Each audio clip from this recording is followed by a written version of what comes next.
Turn you to the Kellogg Surf League shortly. Now it's time to go to Caulfield for race 5, the second leg of the extra double. Right on starting time.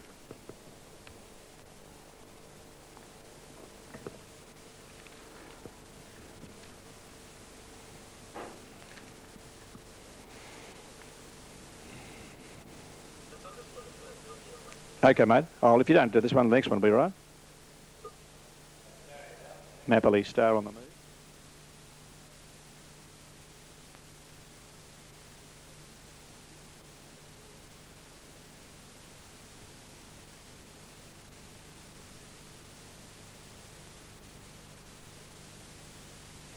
Moving up.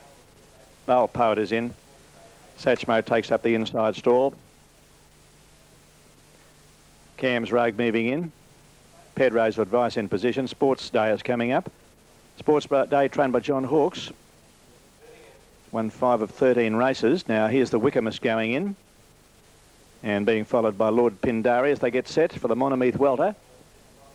One still arriving at the starting point is Cobbler Smith, a late arrival there. Now moving up is Our Communications. We're in a fair race at Ballarat last time. At Sondheim moving in Harry Lawton's colours. And the field taking good shape. Here's Van der Brand coming in. Inca will be on the outside. Aquatic Gleam to move up. Northern Poet. Northern Poet will be drawn second from the outside. Cobbler Smith moves up. Now here's Napoli Star coming in.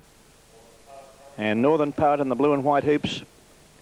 And last to link up will be Inca. Soon be on their way. First leg of the daily double here in Melbourne. As Inca completes the line, the light's on.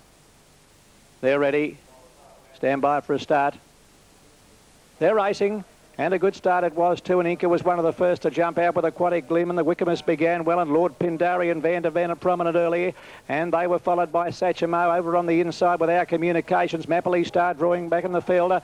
In company there with Sports Day and Bale Poets, last of the main bunch, and tailed off is Northern Poet. Down the side they travel at the 800 metre marker. Van der Brand is the leader by a half length. The Cobbler Smith, Aquatic Gleam over on the inside. Lord Pindari and the Wickermist, and a bit further back than Our Communications, being followed closely by Dry Paint. A length further back is Sondheimer. Over on the outside, Inca Pedro's Advice. Well back in the field, Satchmo, followed by Cam's Rug, a long gap to Napoli Star. Then Sports Day, who's third last. Second last, Bale Poet and Northern Poet last of all as they're making the home turn. 400 metres left to go. Cobbler Smith raced up in the centre to hit the front, tackle by the grey Aquatic Gleamer, who's coming down the outside. Van der Brand battling on well over on the inside. Dry Painters coming after them very quickly, and they're followed by Wickermist, and back behind the Napoli Star down the outside. Bale Poet a mile back. Northern Poet coming home pretty well. Anybody's race. Van der Brand on the inside, and here comes Northern Poet right over on the outside, and Dry Paint. Here they go to the line. It's tight. Napoli Star or Northern Poet and Bale Poet flashed up on the inside in a three-way photo. Those three have come from near last to fight it out. They're clear of Cobbler Smith, followed closely by Van der Brand. Dry Paint further back in the field then is Sports Day, followed next home by Pedro's Advice.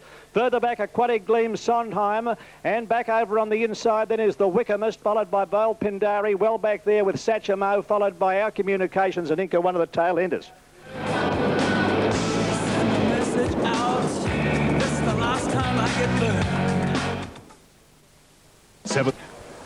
Yes, this is race 6 at Canterbury. It's called the Dr. Grace Handicap. It's a Class 6 event for 3-year-olds and upwards. Looked a fairly open race on paper, and that is reflected in the betting. Sovereign Kite is in line for the hat trick. He scored very gamely at Randwick last Saturday in a controversial photo finish when he defeated Soup Kitchen. And he's up 1.5 kilos. That's the one thing against him. Of course, he's gradually sneaking up in the weights, but he does seem to carry weight well. Now, Ironic Boy has moved up to a wide gate. Baker's Boy is in there. There's El Norman going up wide out, and they look to be about set. Count Apollo's rider very gingerly easing himself back into the saddle. That's Matt Provato.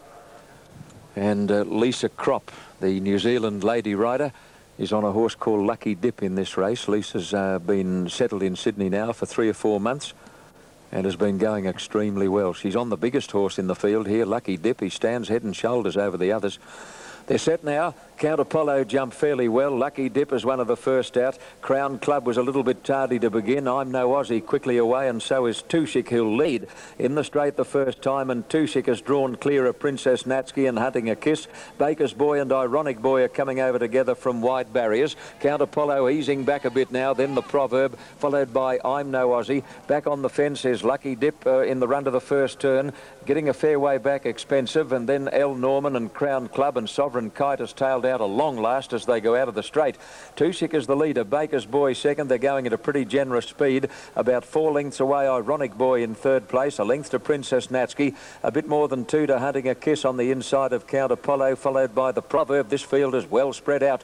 A long way back, I'm No Aussie and Expensive, and Lucky Dip is 3 deep and starting to make ground as they head down the back, followed by El Norman and Crown Club, and 6 lengths away, Sovereign Kite, who's right out of touch as they go to the 900 metres mark, and Tushik is the leader by a length and a half to Baker's Boy, 6 or 7 lengths to Ironic Boy and Princess Natsky together. A gap then to Count Apollo on the outside of Hunting a Kiss, followed by the Proverb, and then Lucky Dip. Well back is Expensive with El Norman. Third last as they start the run up the hill is I'm No Aussie. Crown Club second last, and Sovereign Kite is last, and is going to have to do a big job at the 500 mark, and Baker's Boy swept to the lead from Tushik. Princess Natsky looming to third. She's had a good run in the race. Then Count Apollo, followed by the Proverb, Ironic Boy, who looks to be hanging, and around the outside comes Lucky Dip straightening up, and Baker's Boy is a mile in front.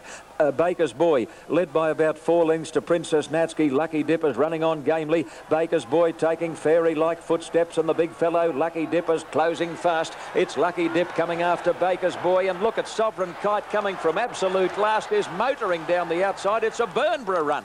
Sovereign Kite has come away to win by a length and a quarter to Lucky Dip, who looked all over the winner. The Proverb is third, followed by Baker's Boy, then Expensive, Princess Natsky, Count Apollo, further back Hunting a Kiss, and then I'm No Aussie, Tushik, Ironic Boy. A long way back is El Norman, and last Crown Club. Unbelievable win.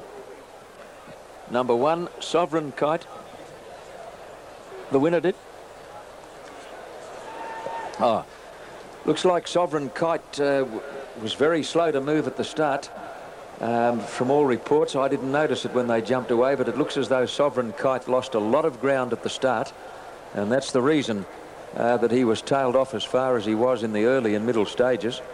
It was an incredible performance, notching his 3rd consecutive win, and his prospects in the middle stages looked forlorn. Now let's have another look at the start. Where were we drawn? Barrier 1. Watch this closely. Yes, I didn't notice it when they jumped away. Did he stand there? We're going to have another look. Oh, he knuckled. He went down on his nose. Strike me pink. Oh, I see. Well, 1, 2, 6 are the numbers. 1, 2, 6, and you've just witnessed quite an amazing performance by Sovereign Kite.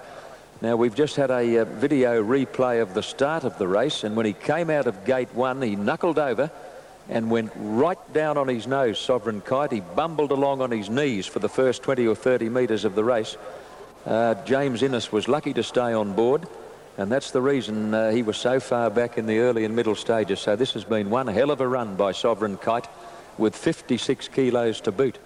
He pays $5.10 and $2. Lucky Dip $2.60, and the Proverb third pays $3. Numbers are 1, 2, 6. Sovereign Kite recording his 3rd consecutive win under amazing circumstances. Okay, we return to the wrestling after the break.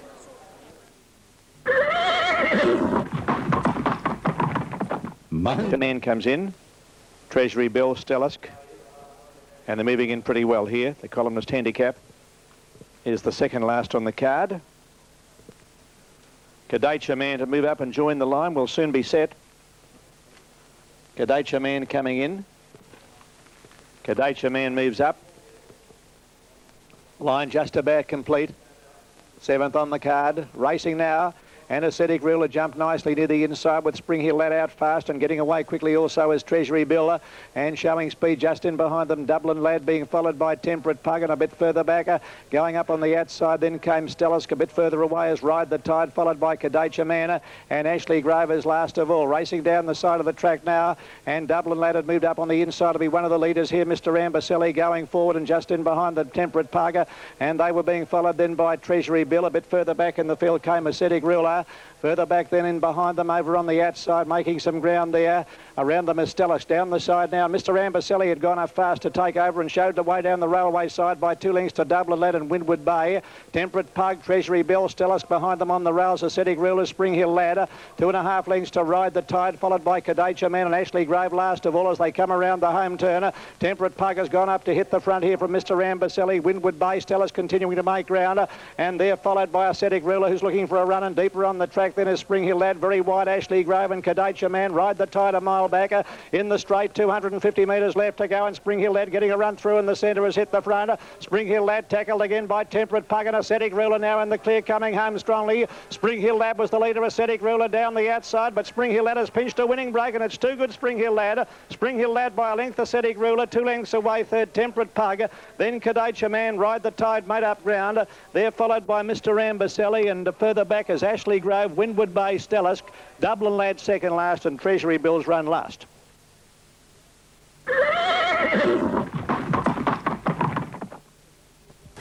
Okay, race 7 at Canterbury is called the Maya Card Handicap.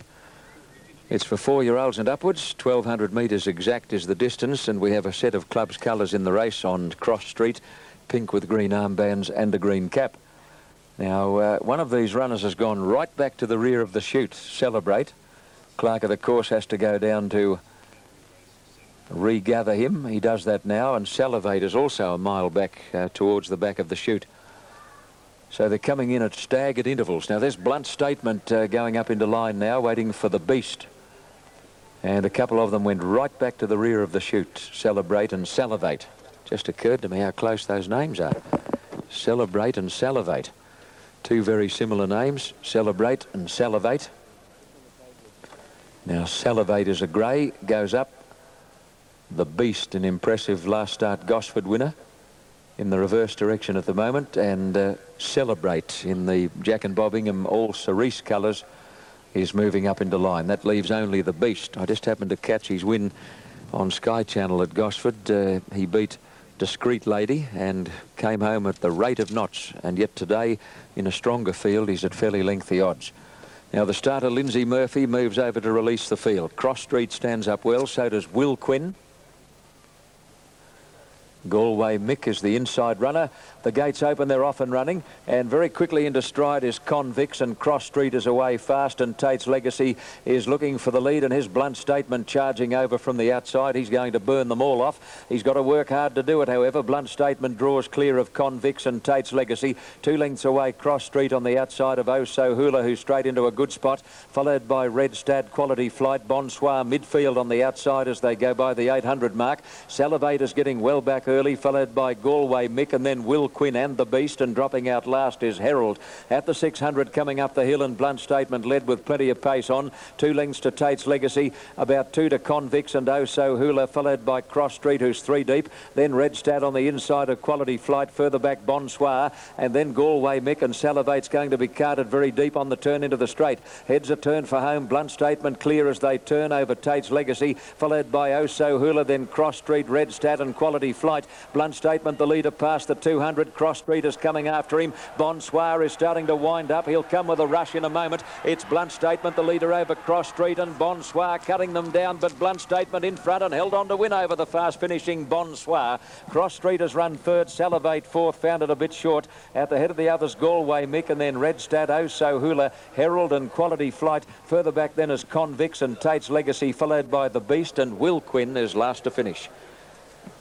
Blunt Statement leading most of the way from a wide barrier, ridden by Jimmy Cassidy, a double for Jim, who won the first event of the day on Zephyrs. Blunt Statement $16 and $3.80. Bonsoir, of fast finishing second, pays a place dividend of $1.70, and Cross Street third, number 10, will pay a place dividend of $3.80. And in a moment we return to the wrestling.